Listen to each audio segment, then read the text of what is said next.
I think we'd spent a lot of time on the road for years, really, and then we had a period of time at home when we were just more around for sort of real life stuff. The road's quite a bubble, you know.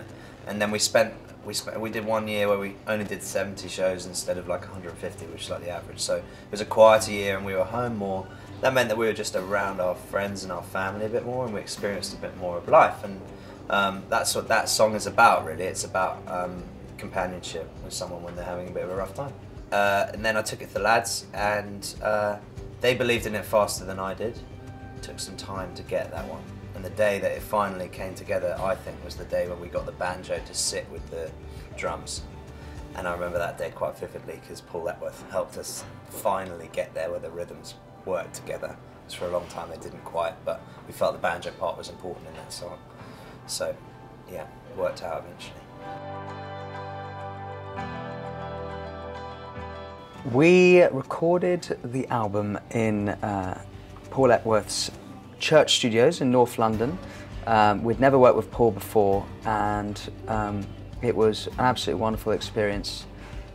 He sort of ended up being bringing the four of us together. You know, we've worked together now for 10 years, and he sort of brought the best out of each of us in a really cool way, which is really exciting for us. He's an optimist, Paul Epworth.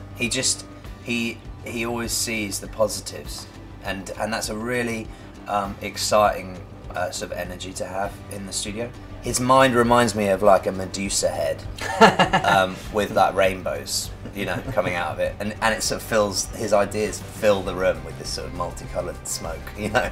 He's constantly thinking and moving on. It's cool. It was a very difficult decision to make, Guiding Light, the lead single, or certainly one we debated at length. We love every song on the album, and there were a couple that emerged as the front runners for that. Wynne was the one who really advocated for it to be first single. Yeah, you really believed in it straight away. Yes, I remember first hearing that chorus at Rack and being like, holy moly. Holy moly. Holy moly. Wow, that's a holy moly moment. There you go, you heard it here first.